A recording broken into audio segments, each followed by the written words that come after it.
What's going on, everyone? So it is looking more and more likely that Tyronn Lue is going to stick around with the Los Angeles Clippers.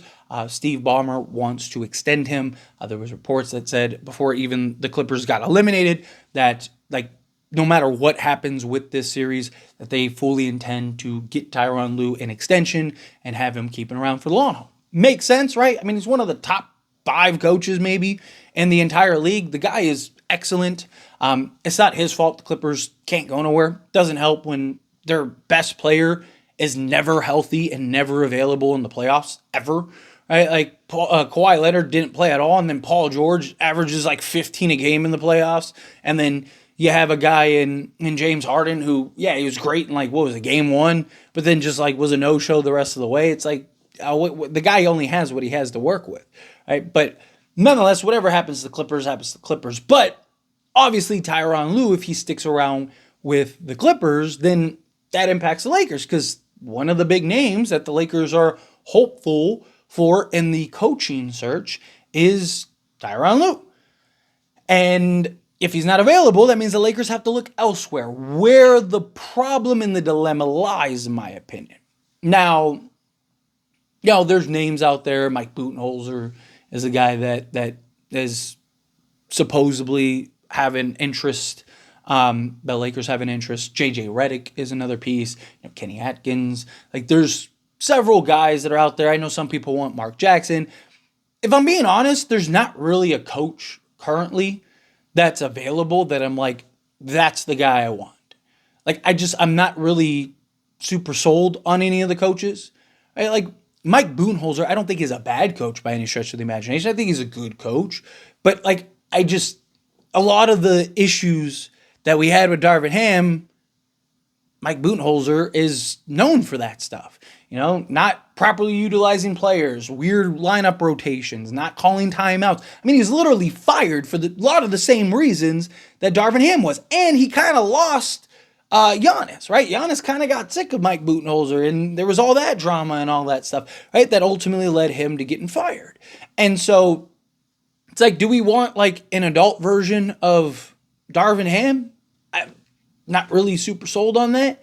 Kenny Atkins, I think he's good analytic guy.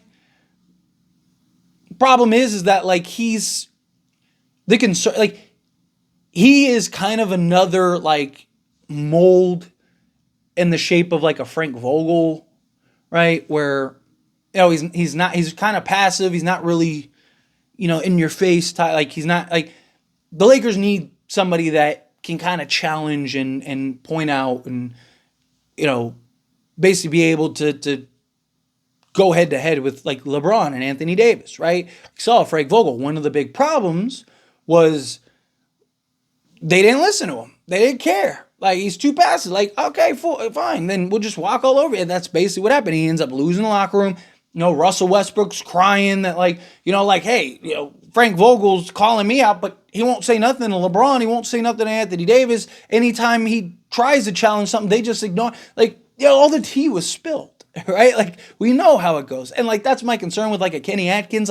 He's a very analytic guy, which can also be hurtful, right? Because it's that means he's going to kind of go by probably spread the floor, shoot a bunch of threes. You really got to shape a roster to that degree, which I don't know if the Lakers are necessarily going to be able to do this offseason. And I don't know. I'm not really super sold on him. Right? There's a reason, keeping on the Frank Vogel thing, there's a reason as soon as Jason Kidd left, everything went, right? Because Jason Kidd was the guy that wasn't afraid to tell LeBron off, or wasn't afraid. He was the respected guy. LeBron respected him. Anthony Davis respected him. He was the guy that was able to tell them no, we're not doing this. No, you're not. No, LeBron, no. He was the no guy, right? He was the guy that wasn't afraid. I don't care who you are, right? He's that guy.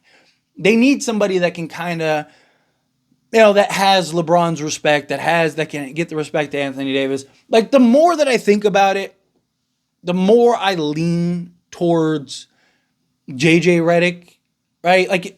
And I said this before, if it's the field or it's JJ Redick, the current field, I'd probably go with JJ Redick.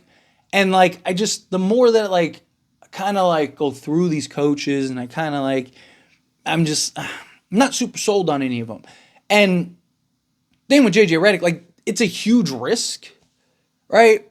Because there's so many unknowns and variables, right? Like the basketball mind, the analytics, like the play calling, like there's a lot that you see JJ Redick, like even when he's, calling games and, he's being the analyst and he's in the Mind the Game podcast with LeBron and like his own thing, right? Like he clearly has an understanding and grasp for the game. He's very well respected amongst players in the game, right? Like I think he's a guy that could come in and it would be a joint effort with LeBron. I also think he's young enough to where if it does work out, now you got your head coach for the next like 20 years, right? Like that would be good too. Imagine if we got a coach and we don't have to keep going through these coaching carousels. Where I think if the Lakers sign, say, a Mike Budenholzer, I think he's only here until LeBron and Anthony Davis are gone. And then once they're gone, that's it, right? He's fired. So in like 4 years when Anthony Davis's contract's up, LeBron probably signs a 3-year deal and then that's it. Right? Like now you're looking for a new head coach and now you're going in a new direction. If the Lakers get Trae Young, you still have Trae Young who's on the right side of 30 still, but now you need to go other stars and now you're doing another coaching search and it's like where I'd rather get a guy that is locked up long term if he works. Because again, like knowing JJ Redick, knowing the player that he was, knowing the pedigree and the respect and the IQ and just seeing him over the years, even post basketball, in theory and on paper, you're like, that guy should be a great head coach. And sometimes it works, right? Like, I mean, again, Steve Kerr comes in, you have a guy, well, Steve Kerr was an assistant under Pop and stuff, so that might be not the best example, but still, first year, Tyronn Lue, right? He's another guy, first year, wins a championship with LeBron, right? Like, there are guys that have came in and been just kind of great from the jump, right? And again, JJ Redick would have LeBron would kind of be like another assistant to JJ. I think if you build out the right team on the bench alongside JJ, I think JJ could have a ton of success. My concern is just kind of more of like the game management, right? How does he handle the egos? How does he handle the actual rotations, right? Like, how does he handle? He doesn't have a problem with the media, and he is a guy. Like, I don't have concerns about him being too passive, right? Like, all the qualities that I want in a head coach, like I just like check. But then there's this like, but there's always the problem with the first year head coach, right? And we keep going for the shiny new toy that everyone wants, right? Luke Walton, and then you go into Darvin Ham, and it's like,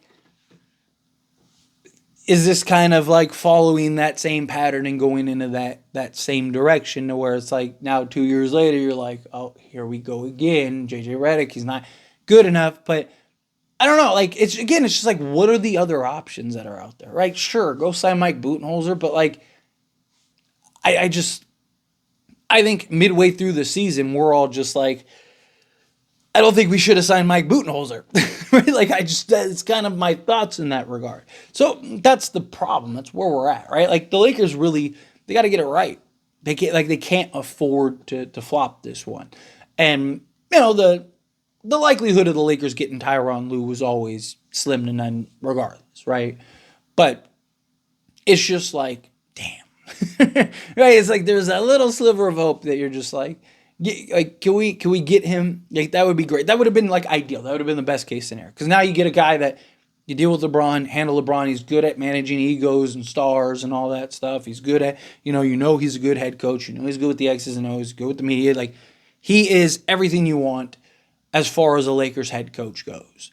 I don't think he'd fold under the pressure, nothing. And he's the guy we should have signed to begin with. Hindsight's always 20/20, and I understand why the Lakers signed Darvin Ham. Like, that was kind of the hope, right? Like, go bring that guy in, to he's supposed to be like this player coach. He's supposed to be good with the media. He was a player, hard-nosed player, right? Like, he was supposed to have like those checks, those boxes, right? He was supposed to be in like the Ime Udoka mold, right? But ultimately, we saw he's not a very good head coach. He's just not. And so anyway, regardless, Lakers, they're gonna have to get it right. And I imagine that they hire somebody sooner rather than later. I don't think this is going to be like a long, drawn-out process. I mean, it might take like a month or whatever because they got to go through like the interviews and stuff. But I mean, like, I think they'll want to get this done before draft day, right? So that way they kind of, hey, we got our head coach. Let's start piecing the roster together. Let's get his opinion and his take on guys that he'd like, before you get to free agency and all that stuff. So I think whoever the head coach ultimately ends up being, I think will happen sooner rather than later. And I also think that they'll kind of be involved in the whole process like Darvin Ham was. Like Darvin Ham was part of the process. Plus, you got to like kind of flush out your team. We'll see what happens with Phil Handy if he returns. I really hope he comes back. Right? Like even if I was like JJ Redick or something, I'd be like, bring me back Phil. Right? Like Phil, need you on the bench, my guy. But anyway, as always, this is a discussion. Pass a question on you. Let me know your thoughts and opinions down in the comments below. What do you think? How do you feel? What are your thoughts? Is there anybody in particular that you want? Let me know down in the comments below. I think I'll start, in the coming days, start like breaking down each individual coach, right? And kind of going over like my opinions and, their kind of level of coaching and stuff. So we'll do some like more in-depth breakdowns on individual coaches. So stay tuned, look forward to that. But again, love to hear your thoughts and opinions down in the comments. That being said, if you haven't liked this video, hit that like button. Helps me a lot. So we enjoy these types of videos, and I truly appreciate it. Not subscribe channel, hit that subscribe button. Turn on the bell notifications. Appreciate y'all. See you in the next one. Thank you.